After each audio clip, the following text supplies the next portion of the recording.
रात करोड़ों देशवासियों को आकाशवाणी के माध्यम से उम्मीद की एक नई आवाज सुनाई दी। आज मैं उम्मीद की उसी किरण के हवाले से सभी देशवासियों को स्वतंत्रता दिवस के अवसर पर शुभकामनाएं देता हूं। आज हम स्वतंत्रता संग्राम में भागीदार रहे सेनानियों को नमन करते हैं, जिन्होंने अपने खून से इस गुलिस्तान को सींचा, और हम अपनी सेना के जवानों को सलाम करते हैं, जो आज भी कुर्बानी देकर अपने देश की रक्षा कर रहे हैं। आजादी के बाद भी देश के प्रगति के मार्ग पर आगे बढ़ाने में करोड़ों भारतीयों का योगदान रहा। हम उनको भी नमन करते हैं। आजादी की लड़ाई से लेकर आज तक महिलाओं ने न सिर्फ अपने परिवार बल्कि अपने देश के विकास में भी अहम भूमिका निभाई है। आने वाले दिनों में भी उनकी ही शक्ति से देश को ताकत मिलेगी। आज हमारे पुरखों की मेहनत पर यह कहकर पानी फेरा जा रहा है कि बीते 71 सालों में देश में कुछ हुआ ही नहीं। लोकतंत्र में जनता प्रथम होती है और जनता के पक्ष तथा बुनियादी अधिकारों की सुरक्षित रखने के लिए संस्थानों की आवश्यकता होती है, परंतु आज लोकतंत्र के हर एक स्तंभ पर गहरी चोट की जा रही है। किसी भी देश में विपक्ष लोकतंत्र का एक अहम हिस्सा होता है। बड़े दुख की बात है कि जिन विपक्षी दलों को सरकार का विवेक उसका जमीन माना जाता है, आज उन्हीं विपक्षी दलों को दलदल बताया जा रहा है। हर वर्ग में कुछ ऐसे लोग होते हैं जो समाज को बेहतर बनाने का प्रयास करते रहते हैं, परंतु आज उन्हें भी दबाया जा रहा है। अधिकारी वर्ग अपनी निष्पक्षता खोता जा रहा है। न्यायपालिका का हाल यह है कि माननीय सर्वोच्च न्यायालय के जज खुद लोकतंत्र के खतरे में होने की बात कर रहे हैं, और चौथे स्तंभ की वर्तमान हालत भी देश देख रहा है। हम सब जानते हैं कि अगर लोकतंत्र के स्तंभ अपनी निष्पक्षता और पारदर्शिता खो देते हैं तो वह देश कुछ विशेष लोगों तथा राजनीतिक दलों का शिकार बन जाता है।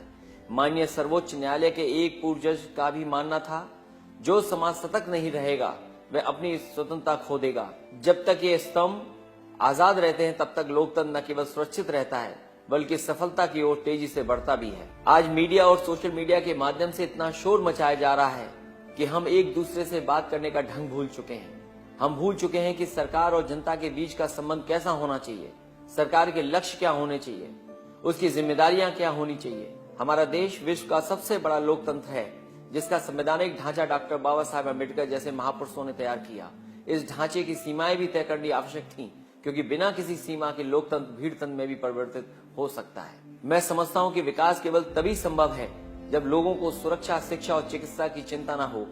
देश एक परिवार की तरह होता है, और यदि परिवार का कोई सदस्य किसी मुसीबत से जूझ रहा हो तो उसका असर पूरे परिवार पर पड़ता है। टीवी और अखबारों में आए दिन अर्थव्यवस्था से संबंधित एक नई बहस छिड़ जाती है।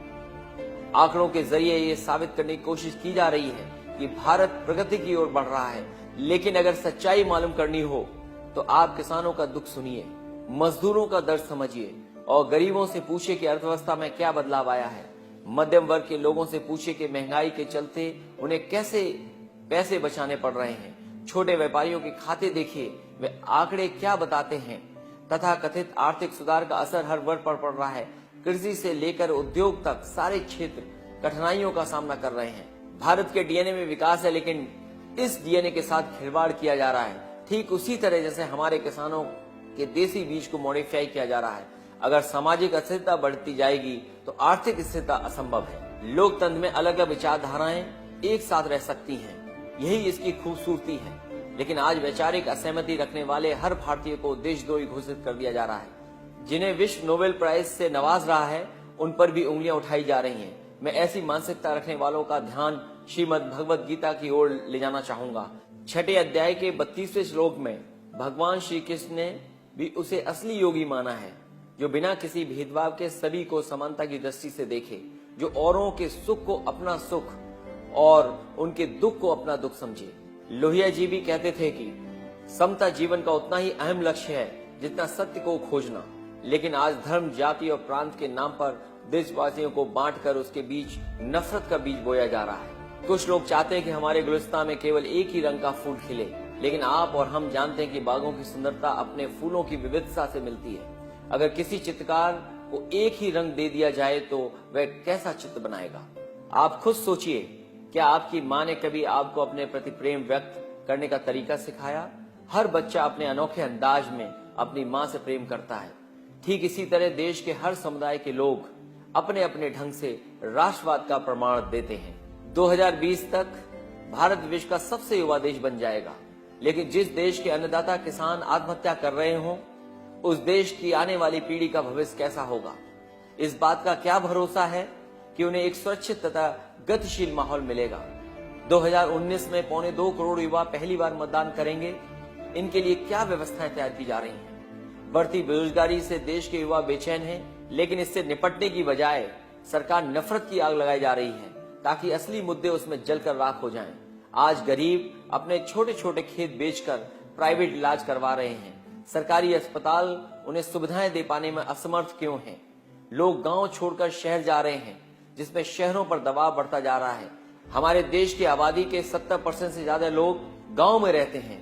कृषि भारत की आत्मा है और भविष्य भी उन्हीं देशों का होगा जिनके पास अन्न हो, ना कि गन।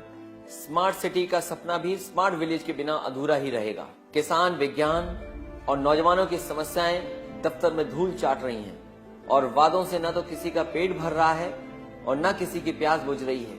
ऐसे मोड़ पर समाजवाद का महत्व उजागर होता है, क्योंकि समाजवाद केवल एक राजनीतिक दल नहीं बल्कि एक मानसिकता है। देश का भविष्य आर्थिक समानता, सामाजिक न्याय और एकता से ही मजबूत बनाया जा सकता है। यही सपना बाबा साहेब अम्बेडकर और लोहिया जी ने भी देखा था, जिसके बारे में उन्होंने 1956 में एक दूसरे को खत लिखकर तय किया कि वे मिलकर ये लड़ाई लड़ेंगे। अफसोस, दिसंबर 1956 में बाबा साहेब का देहांत हो गया, लेकिन आज हमें वह सपना पूरा करने का अवसर मिला है। आज मैं भारत के प्रत्येक नागरिक से उम्मीद की एक नई डोर से जुड़ने की अपील करता हूं, ताकि हम और आप मिलकर भारत की राष्ट्रीय एकता और अखंडता को और मजबूत बनाने के साथ साथ उसे प्रगतिशील भी बनाएं और ये वचन लें कि हम खुशियां तो बांटेंगे ही, पर एक दूसरे के बोझ को भी अपनी जिम्मेदारी समझेंगे और देश के हर नागरिक के कंधे से कंधा मिलाकर खड़े होंगे।